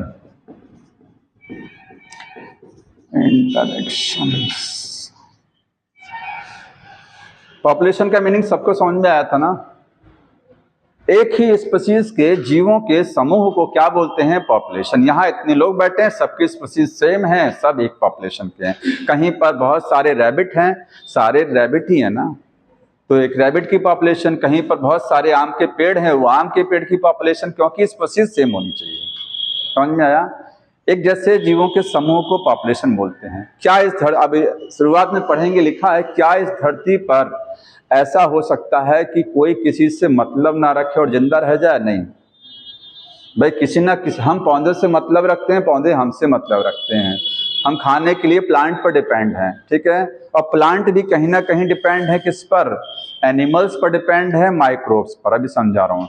तो सब एक दूसरे पर डिपेंड है, अकेले कोई नहीं रह सकता है। इस धरती पर कोई जगह ऐसी नहीं है जहां पर कोई स्पीशीज अकेले रह सके, और कोई जगह नहीं है, ठीक है। कम से कम 2 स्पीशीज तो होंगी ही, क्योंकि अगर अकेले है तो खाएगा क्या। अगर कोई जीव, सोचिए कोई पौधा अकेले है तो आपको लग रहा है कि पूरा एकदम वीरान पड़ा हुआ आम का पेड़ लगा, तो आपको क्या लग रहा है, वो अकेले है? नहीं, उसके साथ बहुत सारे लोग हैं, उस पर चिड़िया बैठी हैं पेड़ पर, भले नहीं बैठी हैं तो माइक्रोब्स, आपके सॉइल में माइक्रोब्स हैं कि नहीं हैं, जो आंख से नहीं दिख रहे हैं वो तो पड़े हुए हैं, वो भी तो जीव हैं। तो अकेले कोई धरती पर सिंगल स्पीशीज का एग्जिस्टेंस नहीं, सर्वाइव नहीं कर पाएगा वो, ठीक। वो खाएगा क्या? तो आगे ये समझाया गया है कि पौधे जो होते हैं वो अपना भोजन बना लेते हैं। तो आपको लगता है कि क्या भाई ठीक है, पौधे भोजन बना रहे हैं तो पौधे क्या अकेले सरवाइव कर सकते हैं? वो भी अकेले नहीं कर सकते हैं, भले वो भोजन बना रहे हैं। हम लोग भोजन नहीं बनाते तो हम लोग पौधों पर डिपेंड है, लेकिन जो बनाता है, जो पौधा भोजन बनाता है, वो भी अकेले नहीं रह सकता, क्योंकि भोजन बनाने के लिए उसको क्या चाहिए, इनऑर्गेनिक मैटर चाहिए, ठीक है। इनऑर्गेनिक मैटर कहाँ से आएगा? मिट्टी से आएगा। मिट्टी में कैसे बनेगा? ऑर्गेनिक मैटर को जब तोड़ा जाएगा। ऑर्गेनिक मैटर क्या होता है? वही सारी चीजें सड़ जाती हैं, डेड बॉडीज हैं, प्लांट है, मर गया, सड़ गया, ऑर्गेनिक मैटर हो गया। उसको सड़ाने के लिए बैक्टीरिया चाहिए ना, तो बैक्टीरिया रहेगा, इसका मतलब क्या है, अकेला नहीं है ना, बैक्टीरिया भी है। उस ऑर्गेनिक मैटर को डिग्रेड करेंगे, इनऑर्गेनिक में बदलेंगे, इनऑर्गेनिक को प्लांट क्या लेगा, मिट्टी से खींचेगा, और कार्बन डाइऑक्साइड को कहाँ से लेगा? दूसरे जीवों से लेगा। तो ये शुरुआत के कुछ लाइनों में यही चीज उन्होंने समझाई है। समझ में आया? अंडरलाइन कर लीजिएगा कि प्लांट के बारे में समझाया कि प्लांट अकेले नहीं रह सकता, क्यों नहीं रह सकता, वो सब समझाया गया है, ठीक। अब पॉपुलेशन इंटरेक्शन जो है, एक क्वेश्चन आता है कि ये किसके लेवल पर काम करता है। तो ये कम्युनिटी, ध्यान नोट कर लीजिएगा, वर्क ऑन कम्युनिटी लेवल, ये वाला क्वेश्चन आता है कि किसके स्तर पर ये काम करेगा, ठीक। आपने पॉपुलेशन पढ़ा, ऑर्गेनिज्म से क्या बनता है, पॉपुलेशन। पॉपुलेशन से क्या बनता है? कम्युनिटी। क्योंकि अगर एक पॉपुलेशन अगर है, सोचिए कहीं पर केवल टाइगर ही हैं तो जिंदा नहीं रह पाएंगे ना। एक टाइगर दूसरे को थोड़ी ना खाएगा, खाएगा भाई, मजबूरी पड़ जाएगी, जब कुछ नहीं मिलेगा तो भले खा ले, वैसे तो नहीं खाएगा ना। एलिफेंट को नहीं खाएगा ना, क्योंकि वो सब आपस में भाई भाई हैं, सब एक ही जैसी पॉपुलेशन है। तो सिंगल पॉपुलेशन में जितने लोग रहते हैं वो सब सेम स्पीशीज के हैं, वो एक दूसरे को नहीं खाना पसंद करेंगे। तो खाएंगे क्या? वो दूसरी स्पीशीज को खाएंगे। टाइगर डियर को खाएगा। तो जब पॉपुलेशन किसी भी इस धरती पर कम से कम 2 टाइप के जीव तो होने चाहिए, और जब 2 टाइप के जीव हो गए तो आपको कम्युनिटी बन गई, फिर वो पॉपुलेशन नहीं रह गया। एक से ज्यादा पॉपुलेशन होना चाहिए तभी कोई जिंदा रह सकता है, और जब एक से ज्यादा पॉपुलेशन, इसका मतलब एक से ज्यादा स्पीशीज वहां पर हैं। ठीक है, एक से ज्यादा स्पीशीज हर जगह पर, कोई ऐसी धरती पर जगह नहीं जहां सिंगल स्पीशीज रहती है, कम से कम एक से ज्यादा होनी चाहिए। तो एक से ज्यादा है तो कम्युनिटी बोली जाती कि नहीं बोली जाती? अरे 2 पॉपुलेशन मिला लीजिए, यहाँ पर इतने लोग बैठे हैं, अभी कोई दूसरा पक्षी आ जाए तो एक वो हो गया, एक पॉपुलेशन उसकी होगी, 4-6 बर्ड आ जाए तो एक उनकी पॉपुलेशन, एक हमारी, तो क्या बन गया? ये कम्युनिटी बन गया। कम्युनिटी में कम से कम 2 पॉपुलेशन होनी चाहिए। 2 से ज्यादा हो जाए कोई बात, जंगल में पता नहीं कितने तरीके की पॉपुलेशन होती है, लॉयन है, टाइगर है, डियर है, सब कुछ है, ग्रास है, ठीक है, कीड़े मकोड़े हैं, बहुत सारी पॉपुलेशन होती है। तो कई पॉपुलेशन जहां मिल जाती है वहां एक दूसरे में फिर संबंध स्थापित हो जाता है, एक दूसरे को खाने के लिए सब तैयार भी रहते हैं, होता ना, एक दूसरे पर निर्भर रहते हैं भोजन के लिए। उसी को बोलते हैं पॉपुलेशन का इंटरेक्शन। एक पॉपुलेशन दूसरे से इंटरेक्ट कर रही है, ठीक है, और वो है क्या है? वो कम्युनिटी लेवल पर हो रहा है। इंटरेक्शन कितने टाइप इंटरेक्शन में हो क्या सकता है? इस इंटरेक्शन में या तो एक पॉपुलेशन को एक स्पीशीज, देखिए अगर मैं लिख रहा हूं पॉपुलेशन ए, एक पॉपुलेशन क्या है? ए है, और दूसरी पॉपुलेशन क्या है? बी है, तो मैं इसको स्पीशीज ए और स्पीशीज बी भी लिख सकता हूं, नहीं? अरे एक पॉपुलेशन में एक ही टाइप की स्पीशीज तो होती है, दूसरी पॉपुलेशन कहा तो दूसरी स्पीशीज होगी, ठीक है। तो अगर मैं बार बार बोलूं कि एक पॉपुलेशन दूसरे पर डिपेंड है, तो आप ऐसे भी कह सकते हैं एक स्पीशीज दूसरे पर डिपेंड है, ठीक। तो पॉपुलेशन इंटरेक्शन में क्या हो सकता है? इसमें एक स्पीशीज को फायदा हो सकता है, या एक स्पीशीज को नुकसान हो सकता है, या उसको कोई फायदा नहीं, कोई नुकसान नहीं। पॉपुलेशन इंटरेक्शन में या तो जीवों को एक दूसरे से फायदा होगा, या तो नुकसान होगा, और या तो कोई फायदा नहीं है, कोई नुकसान नहीं, न्यूट्रल व्यू। 3 तरीके का रिलेशन हो सकता है, ठीक। अब इसके लिए एक चार्ट बनाया गया है, उस चार्ट को देख लीजिए। देखिए कितने तरीके का पॉपुलेशन इंटरेक्शन है, टाइप्स। तो टाइप्स में देखिए, टाइप्स में यहां पर पहला आपका म्यूचुअलिज्म लिखा है, म्यूचुअलिज्म, ठीक है। म्यूचुअलिज्म में एक को, दोनों को प्लस लिखा गया है, स्पीशीज ए और स्पीशीज बी। ये आप सोचिए एक पॉपुलेशन ये और दूसरी पॉपुलेशन वो है, ठीक है, समझ में आया? तो एक को फायदा और दोनों को फायदा है। इसी में दूसरा एक पढ़ेंगे, प्रोटोकॉर्पोरेशन, प्रोटोकॉर्पोरेशन, इसमें भी दोनों को फायदा है, दोनों को फायदा इसमें भी है। बुक ने नहीं लिखा है, कहीं लास्ट में समझाया गया होगा, ठीक है। इसमें भी दोनों को फायदा है। जैसे दोनों में ये दोनों जानते हैं सिम्बायोसिस, जानते हैं सब लोग सिम्बायोसिस क्या होता है? सिम्बायोसिस ऐसा संबंध जिसमें 2 जीव एक दूसरे से फायदा लेते हैं, ठीक है। 2 जीव हैं, इसको इससे फायदा और इसको इससे, दोनों को एक दूसरे से फायदा मिलता है। ऐसे रिलेशन को क्या बोलते हैं? सिम्बायोसिस। सिम्बायोसिस। जैसे रूट नोड्यूल में जो बैक्टीरिया रहता है वो सिम्बायोसिस करता है, लाइकेंस क्या है? माइकोराइजा, वो जो सिम्बायोसिस है। म्यूचुअलिज्म ऐसा सिम्बायोसिस है, ऑब्लिगेट वाला। सिम्बायोसिस 2 तरीके की होती है, साथ साथ रह रहे हैं एक दूसरे के, एक दूसरे को फायदा भी पहुंचा रहे हैं, ठीक है। तो अगर साथ साथ हैं, फायदा पहुंचा रहे हैं, लेकिन अगर उनको अलग कर दिया जाए तो नहीं रह पाएंगे, वो हमेशा साथ साथ रहेंगे। अगर वो अलग कर दिया जाए तो कभी वो रह नहीं पाएंगे। ऐसे संबंध को बोलते हैं म्यूचुअलिज्म, 100% सिम्बायोसिस। 100% सिम्बायोसिस को क्या बोलते हैं? म्यूचुअलिज्म बोला जाता है। ठीक है, यहाँ पर जीव एक दूसरे के पास तो रहते हैं लेकिन वो उनके एक दूसरे के बिना रह नहीं सकते हैं, तो ऐसे रिलेशन को बोलते हैं सिम्बायोसिस तो है लेकिन ये ऑब्लिगेट वाला। ऑब्लिगेट का मतलब कंपल्सरी। ठीक है, ये है ऑब्लिगेट सिम्बायोसिस। इसी को ढेर सारा इसका एग्जाम्पल भी दिया हुआ है, समझेंगे। प्रोटो कॉर्पोरेशन ऑब्लिगेट नहीं है, लिख लेंगे, ये नॉट ऑब्लिगेट है, ये ऑब्लिगेट नहीं है।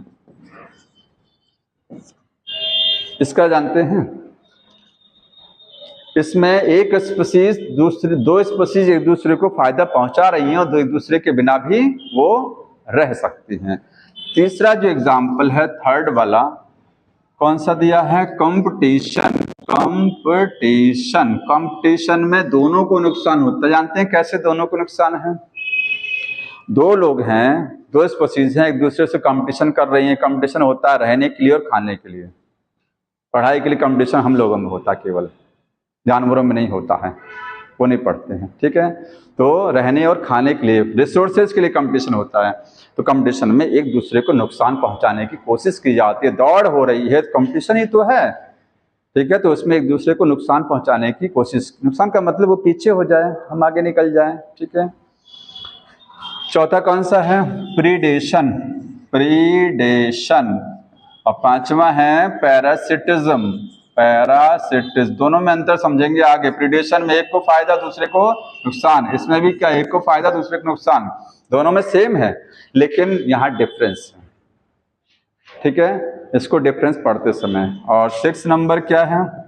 कमेंसलिज्म। Commensalism, commensalism. इसमें एक को फायदा दूसरे को जीरो। जीरो का मतलब कोई फायदा नहीं है, कोई नुकसान नहीं है। हो सकता है जीरो यहाँ पर भी लिखा जा सकता है, प्लस को यहाँ लिख सकते हैं, आपको जरूर नहीं है। यहाँ तो लिखा है स्पीशीज एक को फायदा हो रहा, हो सकता है स्पीशीज बी को फायदा हो जाए, ए के लिए वो जीरो हो जाए। ठीक है, ये वाली लाइन इधर भी लिखी जा सकती है, किसी के लिए हो सकता है। और 7 नंबर क्या है? एमेंसलिज्म। एमेंसलिज्म में एक को माइनस, इसी का जस्ट उल्टा है एमेंसलिज्म। कमेंसलिज्म में याद रखने में कोई समस्या नहीं है, कमेंसलिज्म का जस्ट उल्टा एमेंसलिज्म। वहां प्लस जीरो, यहाँ माइनस जीरो। इन दोनों में प्लस प्लस दोनों जगह है, इन दोनों में इन दोनों में एक प्लस और एक माइनस, यहाँ दोनों प्लस प्लस, यहाँ दोनों माइनस। और कंपटीशन तो सबको पता ना, दोनों माइनस रहेगा ही।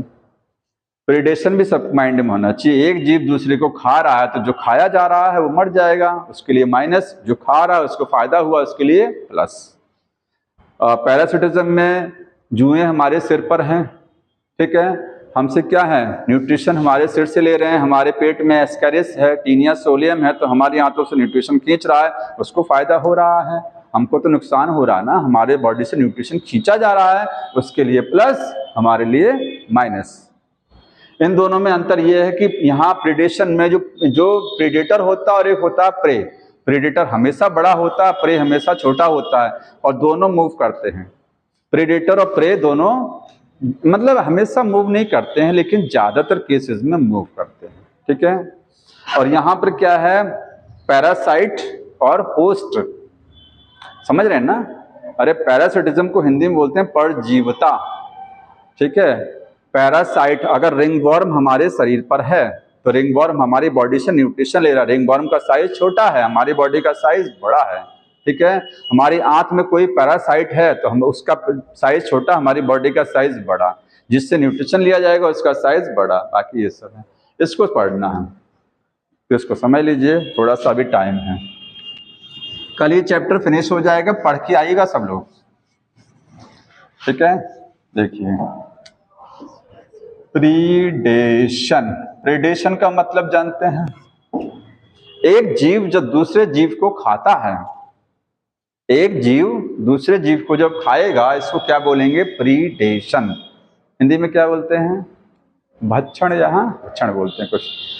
तो one organism eat the other, इसका मतलब क्या है? एक ऑर्गेनिज्म, वन ऑर्गेनिज्म दूसरे को क्या करेगा? ईट अदर, दूसरे को खाएगा। ठीक है, एग्जाम्पल क्या है, बुक ने समझाया, जैसे टाइगर जो है डियर को खाता है। किसको खाता है? डियर को। आपके दिमाग में तो यही जाएगा ना कि अगर टाइगर डियर को खा रहा है या कोई जानवर छोटे जानवर को खा रहा है तो ये तो प्रेडेशन हो गया। लेकिन एक चिड़िया बीज खा रही है तो क्या वो भी प्रेडेशन है कि नहीं है? है। एक बर्ड, क्योंकि आप लोग बीज तो कोई जीव नहीं हुआ, सीड को खा रही है कोई चिड़िया, तो सीड तो कोई जीव नहीं हुआ लेकिन उसमें भी तो जान है। अरे सीड को पानी में डालिए, जर्मिनेट करेगा कि नहीं करेगा? उसमें भी तो लाइफ है। ठीक है, तो ये जब सीड जो बर्ड को खाती हैं उनका जो संबंध है वो भी इसमें आता है। ठीक है, सीड ईटिंग बर्ड का। तो अगर कोई सीड जो है, सॉरी, कोई बर्ड जो है वो क्या खा रही है? सीड खा रही है, तो सीड क्या हो गया? प्रे हो गया। और ये क्या हो गया? प्रीडेटर। जो खाता है वो प्रीडेटर है और जिसको खाया जाता है वो क्या होता है? प्रे होता है। ठीक है, तो ये दो एग्जाम्पल हुआ। तीसरा एक एग्जाम्पल और देखिए, इसमें लिखा हुआ है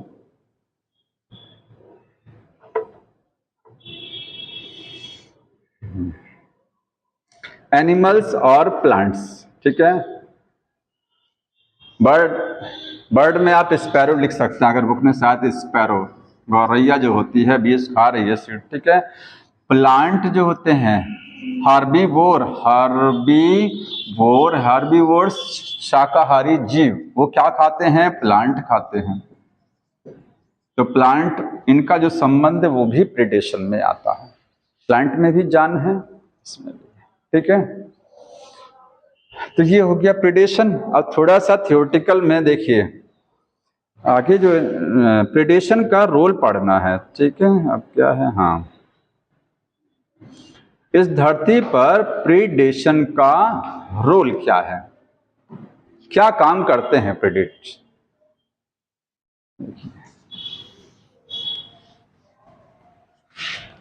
रोल ऑफ प्रीडेटर्स।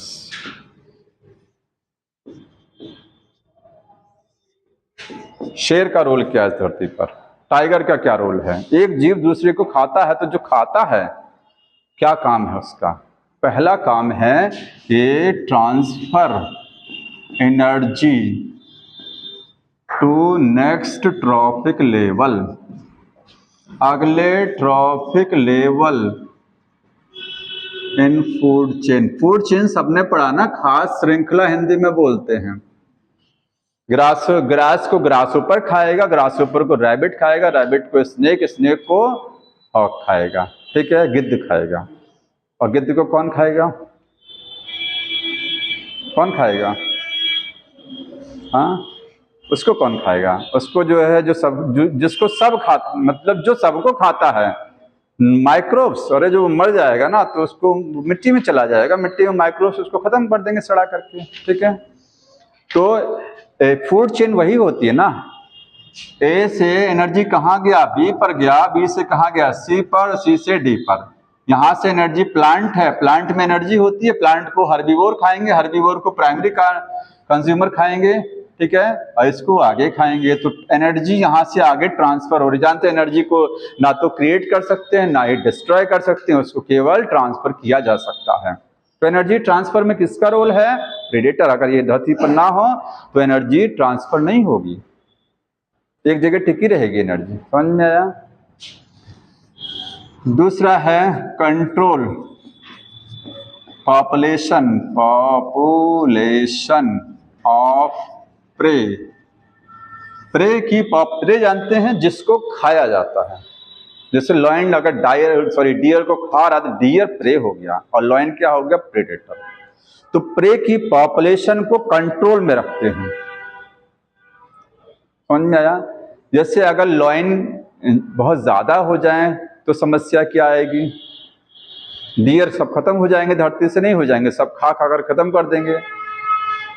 और अगर लॉयन कम पड़ जाए तो क्या हो जाएगा? तो डियर अफराद हो जाएंगे, तो घास खा के खत्म कर देंगे। तो नुकसान तो कहीं ना कहीं होगा। इकोसिस्टम जो होता है, जिसको परतंत्र बोलते हैं, वो डिस्टर्ब हो जाएगा धरती का। ठीक है, एक जीव दूसरे जीव पर निर्भर है, तो सबकी संख्या धरती पर बैलेंस बनी होनी चाहिए, कोई ज्यादा कम नहीं होना चाहिए। ज्यादा कम हुआ तो ऊपर वाला नीचे वाला डिस्टर्ब हो जाएगा फिर। ठीक, फूड वेब डिस्टर्ब। तो प्रे की जो पॉपुलेशन है उसको कंट्रोल में कौन रखता है? प्रीडेटर रखते हैं। प्रीडेटर प्रे को खाते हैं, इतना भी नहीं खाते हैं कि खा के धरती से खत्म कर दें। अगर धरती से खत्म कर देंगे तो आगे क्या खाएंगे? ठीक है, पॉपुलेशन में कंट्रोल में रखने का कारण जानते हैं क्यों कंट्रोल में रखा जाता है? To avoid competition, to avoid competition, competition avoid करने के लिए। अगर कंपटीशन रोकना है तो हर जीव की संख्या को कंट्रोल में रखना पड़ेगा, नहीं तो डियर आपस में लड़ मर जाएंगे। अगर लॉयन खत्म हो जाएंगे तो डियर आपस में लड़के खत्म हो जाएंगे, घास तो खा के खत्म ही कर देंगे, आपस में भी मर जाएंगे। तो कंपटीशन ना होने पाए इसलिए प्रेडेटर क्या करते हैं? जीवों को खाते रहते हैं, उस हद तक खाते हैं जिस हद तक जरूरत है, बहुत ज्यादा खत्म भी नहीं करते हैं। ठीक। और तीसरा है maintain species diversity, maintain species diversity. Species diversity को ही क्या बोलते हैं? चैप्टर नंबर 1 में पढ़ा है, बायोडाइवर्सिटी, जैव विविधता। अगर कोई जीव दूसरे को खा रहा है, मान लीजिए खा करके इतना खत्म कर दिया कि वो तो मर गया, खत्म ही हो गया धरती से, ठीक, तो वो तो खत्म हो गया, तो डाइवर्सिटी घटी कि बढ़ी? घट गई ना। जीवों की संख्या, वैरायटी अगर घटती है डाइवर्सिटी, तो डाइवर्सिटी मेंटेन भी रहनी चाहिए। मेंटेन रखने का काम वही प्रेडेटर करते हैं। बार बार बता रहा हूँ, उतनी हद तक खा करके खत्म करेंगे जितना जरूरी है, बहुत ज्यादा नहीं खाएंगे, बहुत कम नहीं खाएंगे। ठीक है, इस धरती पर अगर ये गायब हो जाए तो डाइवर्सिटी डिस्टर्ब हो जाएगी, तो इकोसिस्टम गड़बड़ा जाएगा। क्योंकि डाइवर्सिटी जितनी अच्छी रहेगी उतना ही इकोसिस्टम बैलेंस रहेगा। To balance the ecosystem, ecosystem को बैलेंस रखने के लिए डाइवर्सिटी को मेंटेन रखना जरूरी है। ये 3 पॉइंट हैं, इन 3 पॉइंट को कुछ एग्जाम्पल के रूप में समझाया है, वो समझ लीजिए। देखिए बुक में समझाया गया। आप पहला वाला पॉइंट तो नहीं है, पहला सबको पता है ना कि फूड चेन वाला। दूसरा एग्जाम्पल समझा रहे हैं, ये लिखा ना, कंट्रोल द प्री पॉपुलेशन। देखिए 1920, अंडरलाइन कर लीजिएगा, मैं समझा रहा हूं। 1920 की बात है, ऑस्ट्रेलिया में, ध्यान सुनिएगा, 1920 ईस्वी में ऑस्ट्रेलिया में कैक्टस की एक वैरायटी को लाया गया था। किस लिए लाया गया था? खूबसूरती के लिए। भाई कैक्टस है, वहां नहीं था तो उसको एलियन स्पीशीज थी। ऑस्ट्रेलिया के लिए 1920 में कैक्टस क्या था? एलियन स्पीशीज, जो बाहर से आती है वो एलियन होती है। ठीक है, तो वहां लाया गया उसको गार्डन में ग्रो कराने के लिए। लेकिन उसकी पॉपुलेशन इतनी ज्यादा बढ़ गई, इतनी ज्यादा बढ़ गई, बहुत ज्यादा हो गई पॉपुलेशन, कि वहां के लिए वो खतरनाक साबित हो गया। हैवॉक एक वर्ड लिखा है बुक में, देखिए पढ़िए, जहां लिखा है when certain exotic species introduce into the geographical area they become the impact on the starting fast, ये सब लिखा है। और यहीं पर कहा गया प्रिकली पियर कैक्टस, कैक्टस का पूरा नाम क्या था? प्रिकली पियर कैक्टस को जब इंट्रोड्यूस कराया गया ऑस्ट्रेलिया में 1920 में, कॉज्ड हैवॉक। हैवॉक का मतलब उसने डेंजरस स्थिति पैदा कर दी, हर जगह कैक्टस ही कैक्टस दिख रहा था। तब क्या किया गया? तब कैक्टस को खत्म करने के लिए मॉथ लेके आए, कैक्टस फीडिंग मॉथ, जो एक कीड़ा होता है मॉथ, जो कैक्टस को खाता है। तो बाहर से उसको, कैक्टस को कम करने के लिए उसका प्रीडेटर खोज के लेके आए। क्योंकि देखिए दूसरा पॉइंट, प्रीडेटर क्या करते हैं? कंट्रोल में रखते हैं कि प्रे की पॉपुलेशन। अगर प्रे बहुत ज्यादा हो जाए, कैक्टस बहुत ज्यादा फैल गया था, तो कैक्टस को खाने के लिए दूसरी जगह से क्या लाया गया ऑस्ट्रेलिया में? उसका प्रीडेटर लेके आएगा। प्रीडेटर कौन था? मॉथ थी, कैक्टस फीडिंग मॉथ, जो इसको खाती थी, कैक्टस को कंट्रोल में रखने के लिए ये काम किया गया। तो इस पॉइंट को उस तरीके से समझाया है। तीसरा पॉइंट देखिए, ये वाला, ठीक है, इस वाले पॉइंट को अमेरिका में समझाया गया। अमेरिका में जो प्रशांत महासागर है, पैसिफिक ओशियन, लाइन मिला आपको? अमेरिका में इसी पेज पर है, देखिए कहाँ गया, in the Rocky intertidal community of American Pacific, मिला? इसी लाइन को अंडरलाइन करिए, मिला आपको? मैं रुका हूं, पढ़ लीजिए। In the Rocky intertidal communities, मिला ना सबको ना? हाँ, तो देखिए रॉकी इंटरटाइडल, रॉकी मतलब जहां पर पत्थर वगैरह रहते हैं, intertidal intertidal communities in the America में जो पैसिफिक महासागर है, प्रशांत महासागर, उसका जो किनारा है, ठीक है, कोस्ट क्या होता है, समुद्र का जो किनारा उसको बोलते हैं कोस्ट। तो अमेरिकन पैसिफिक कोस्ट का मतलब अमेरिका में प्रशांत महासागर के किनारे का एरिया, समुद्र का तट, ठीक है, वहां पर एक स्टारफिश रहती थी। स्टारफिश, वो कौन सी थी, नाम था डिसास्टर, ठीक है। वो एक जो है उसने क्या किया, उसने वहां पर इनवर्टिब्रेट की बहुत सारी स्पीसीज को खा करके खत्म, मतलब एक अच्छा खासा प्रीडेटर थी। ये स्टारफिश जीवों को खाती है। किसको खाएगी, वर्टिब्रेट को तो नहीं खाएगी ना, अरे खुद ही इनवर्टिब्रेट है तो किसी छोटे जीव को तो खाएगी। तो ये प्रीडेटर थी वहां पर, तो इसकी संख्या क्या थी, बहुत ज्यादा थी।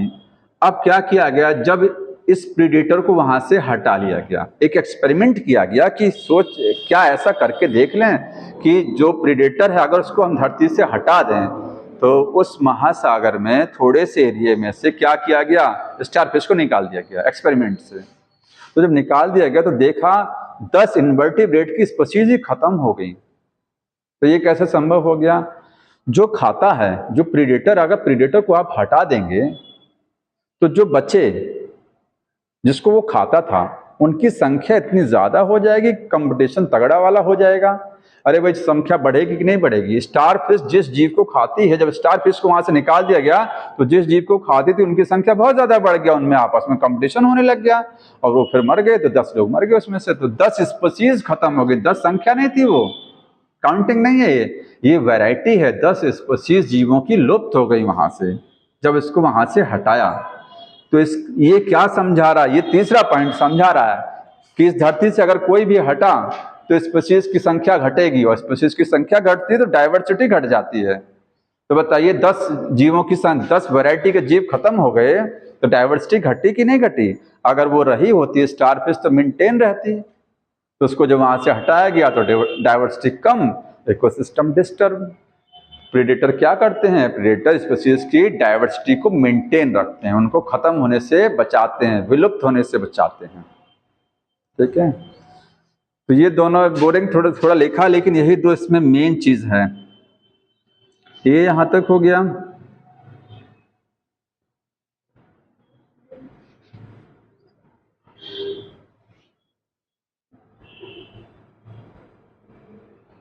तो यही दो केवल आप अंडरलाइन करेंगे। इसके बाद लास्ट पैराग्राफ पर आ जाइए।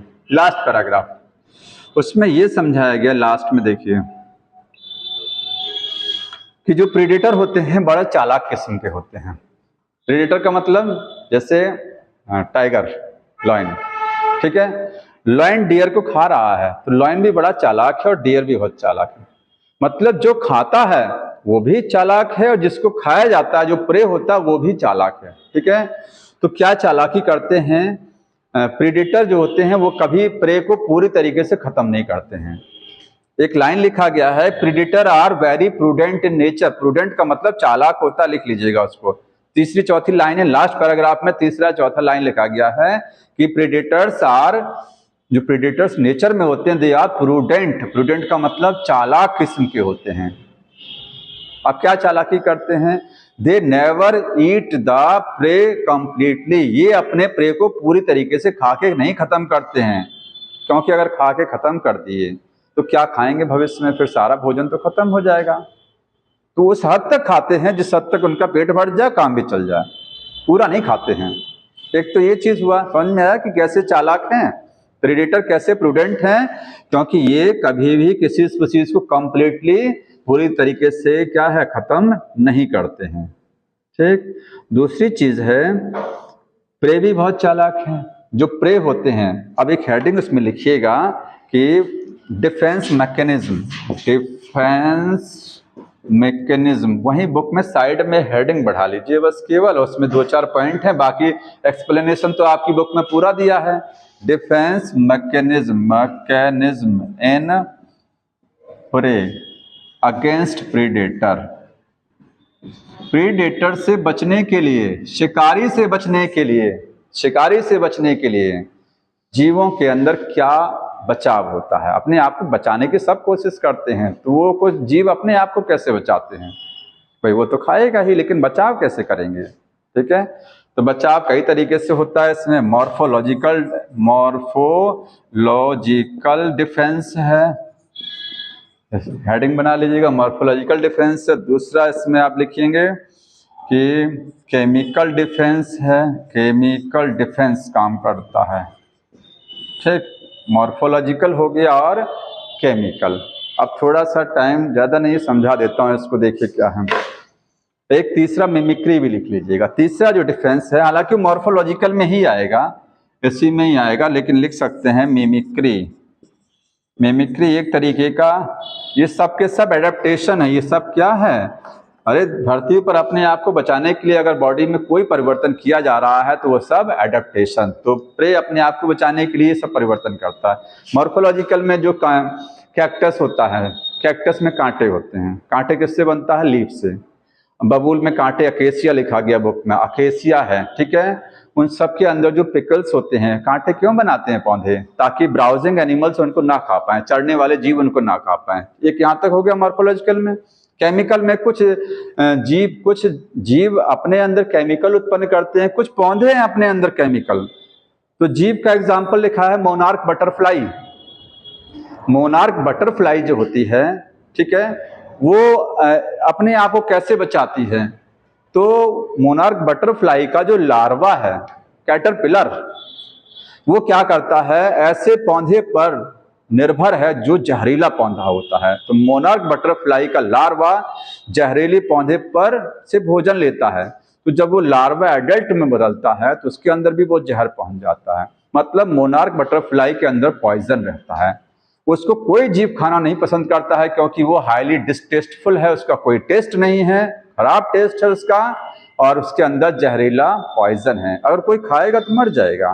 तो अपने आप को बचाने का तरीका क्या है? उसने अपने अंदर एक ऐसा केमिकल डेवलप कर लिया। कहां से आया? प्लांट से ले लिया।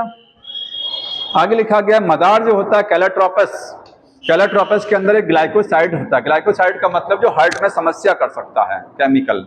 तो मदार को भी कोई जीव खाना पसंद नहीं करता है, क्योंकि उसके अंदर कार्डियक ग्लाइकोसाइड होता है। कार्डियक का मतलब जो हार्ट में समस्या क्रिएट कर सकता है। ठीक, बचने का तरीका है ना सब जीवों में। कुछ अपने अंदर ऐसा खतरनाक केमिकल ले आए हैं, कुछ कांटे बना लिए हैं, कुछ के टेस्ट ही खराब है, कोई खाना ही नहीं पसंद करेगा। तीसरा है मिमिक्री। तो मिमिक्री में कैमोफ्लाज बोलते हैं, इस प्रॉपर्टी को बोलते हैं। फ्रॉग, जो फ्रॉग मेढक है, वो अपने आप को बचने के लिए कलर चेंज कर लेगा। कैमेलियन गिरगिट अपने आप का कलर चेंज कर लेता है अपने शिकारी से बचने के लिए। ये हो गया मिमिक्री हो गया। इसमें एक और समझाया गया है कि ये केमिकल डिफेंस, अगर कोई भी केमिकल चाहे किसी पौधे के द्वारा बनाया जा रहा है, तो जो जीव उस पौधे को अगर खा लिया, मान लीजिए गलती से किसी ने मदार को खा लिया या किसी ऐसे पौधे को खा ले इसमें कोई खतरनाक केमिकल बन रहा, तो उसकी बॉडी में जाकर के वो क्या समस्या करेगा? तो 3-4 समस्याएं पढ़िएगा, लिखा है उसमें। लिखा है कि हार्ट से संबंधित समस्या होगी, डाइजेशन खराब हो सकता है उस जीव का, और उस जीव का प्रजनन दर घट सकता है। बड़े भी केमिकल है, फर्टिलिटी पावर घटा सकता है। इस लाइन को जरूर ध्यान रखिएगा, उसमें मेंशन कर लीजिएगा, उस कहीं लिखा हुआ है। ठीक, बस इतना ही है इसमें। तो आगे बताएंगे कौन सा वाला, कंपटीशन और बाकी दो जो हैं पढ़ के आएंगे, बहुत जल्दी फिनिश हो जाएगा। ठीक,